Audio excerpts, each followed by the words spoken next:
इसलिए कोर्ट्स क्या करते हैं, कोर्ट्स ने एक डिवाइस का सहारा लिया हुआ है जिसे कहते हैं नोशनल बेनिफिट्स, काल्पनिक बेनिफिट्स। मतलब कि प्रत्यक्ष में वो व्यक्ति उस अवधि के लिए सर्विस में नहीं भी था, फिर भी the petitioner shall be entitled to all the notional benefits for the period for which he was out of service, but he shall not be entitled to actual monetary benefits.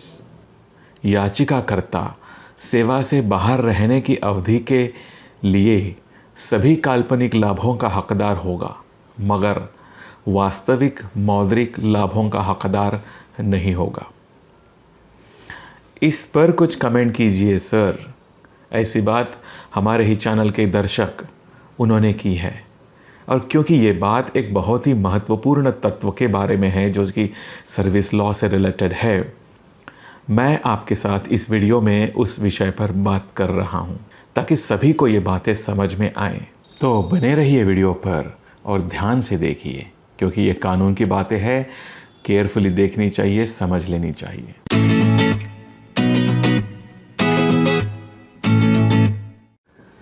इस तरह की बात नॉर्मली तब होती है जब किसी व्यक्ति को सर्विस से निकाल दिया जाता है और वो निकाल देने के बाद कोर्ट में केस दायर करके उस केस में जीत जाता है, और जब कोर्ट उसके फेवर में आदेश करते हैं तो नॉर्मली उन आदेशों में इस तरह की बात लिखी होती है जो मैंने वीडियो के सबसे पहले आपको बताई कि याचिकाकर्ता सेवा से बाहर रहने के अवधि के लिए काल्पनिक लाभों का हकदार होगा, मगर वास्तविक मौद्रिक लाभों का हकदार नहीं होगा। थोड़ा सा समझते हैं इसे। मान लो कोई नौकर है, कोई एम्प्लॉय है, उसे मालिक ने टर्मिनेट कर दिया, और टर्मिनेशन के बाद कोर्ट में जब जीत जाता है और कोर्ट उसका रीइंस्टेटमेंट इन सर्विस का आदेश देते हैं, तो ऐसी स्थिति में जिस अवधि के लिए वो नौकरी से बाहर था, उस अवधि का भी तो कुछ ना कुछ कोर्ट को करना पड़ेगा, आदेश देना पड़ेगा। अदरवाइज़ जब वो रीइंस्टेट होगा तो जिस तारीख से टर्मिनेट हुआ था उस तारीख से लेकर तो रीइंस्टेटमेंट के तारीख तक वहाँ गैप रहेगी। उस गैप को बुझाना तो होगा ना कुछ उसको देना, उसके बारे में बात करनी होगी न्यायालय ने। अदरवाइज़ वो हो जाएगा ब्रेक इन सर्विस, और इस ब्रेक इन सर्विस की वजह से उस एम्प्लॉय को आगे चल के सर्विस में और सारे प्रॉब्लम्स पैदा हो सकते हैं। इसलिए कोर्ट्स क्या करते हैं, कोर्ट्स ने एक डिवाइस का सहारा लिया हुआ है जिसे कहते हैं नोशनल बेनिफिट्स, काल्पनिक बेनिफिट्स।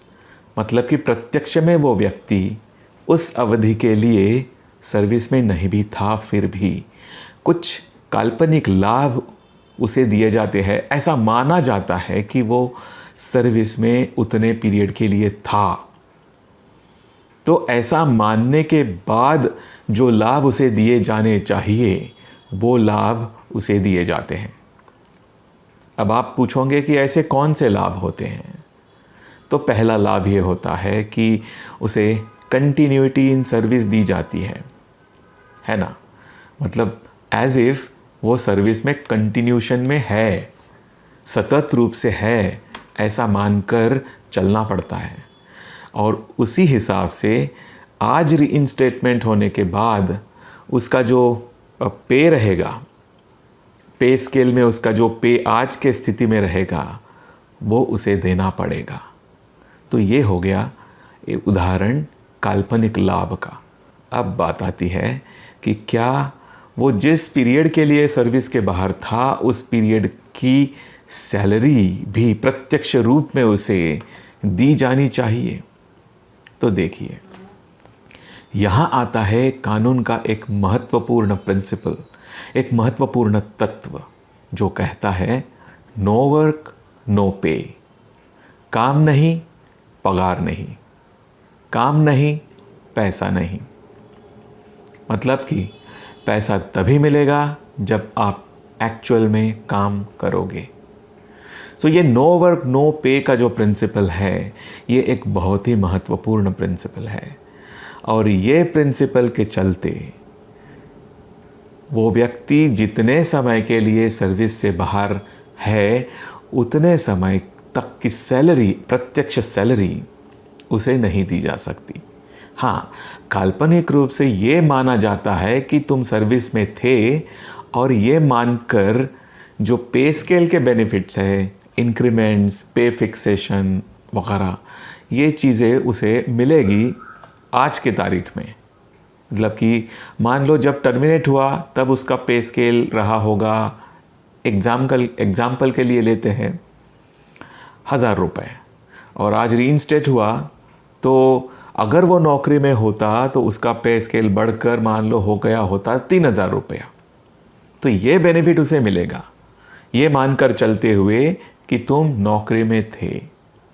मगर अगर वो बात करेगा कि अगर आप ये मानकर चलते हैं कि मैं नौकरी में था तो मुझे उस पीरियड की प्रत्यक्ष सैलरी भी दी जाए, तो यहाँ कानून कहता है कि नहीं, आपने काम नहीं किया तो प्रत्यक्ष सैलरी आपको बैक पीरियड की नहीं मिलेगी, क्योंकि काम ही नहीं किया है, आपने कुछ सर्विसेज ही नहीं दी है, तो पैसा काय का, सैलरी किस बात की।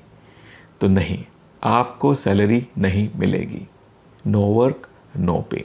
अब यहाँ एक और बात समझना ज़रूरी है। नो वर्क नो पे इस प्रिंसिपल को एक अपवाद भी है।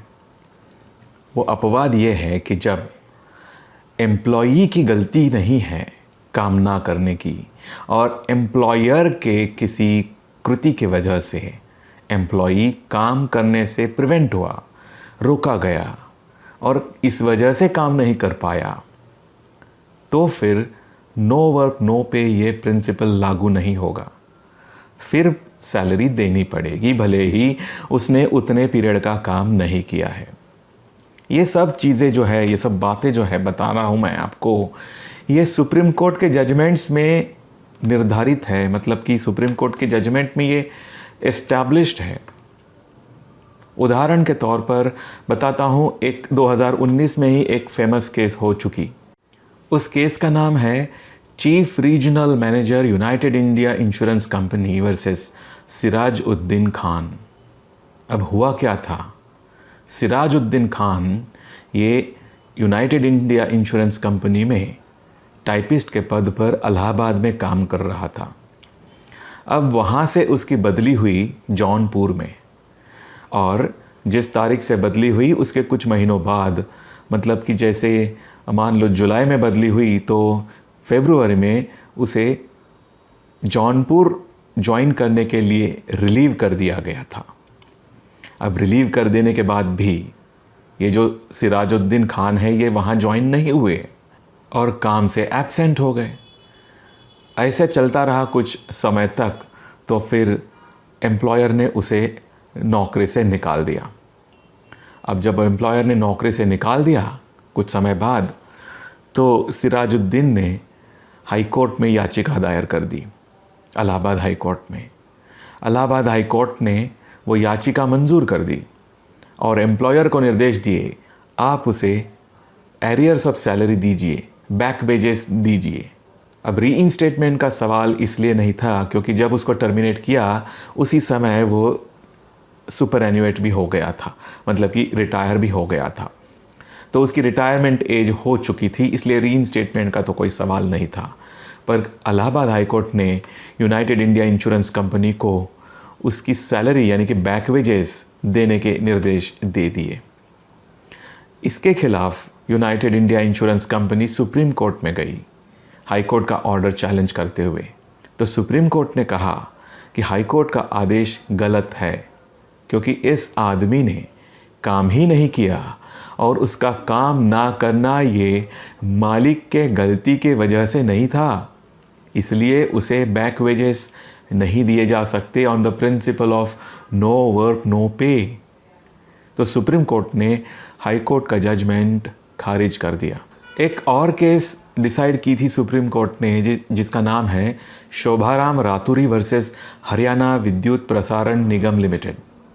इस केस में सुप्रीम कोर्ट ने ये होल्ड किया था कि principle of no work no pay apply नहीं होगा जब एम्प्लॉई ये एम्प्लॉयर के कारण काम करने से प्रिवेंट हुआ है, उसे रोका गया है, अपने मर्जी से नहीं मगर एम्प्लॉयर की वजह से उसने काम नहीं कर पाया। तो ऐसे स्थिति में no work no pay principle लागू नहीं होगा और the employ will be entitled to back wages. तो दोस्तों, आशा करता हूँ आपको ये सब प्रिंसिपल्स अभी क्लियर हो गए होंगे और मेरे वीडियो के देखने के लिए धन्यवाद। और चैनल को सब्सक्राइब करना बिल्कुल ना भूलें और ये वीडियो अगर पसंद आया होगा तो इसे ज़रूर लाइक कीजिए।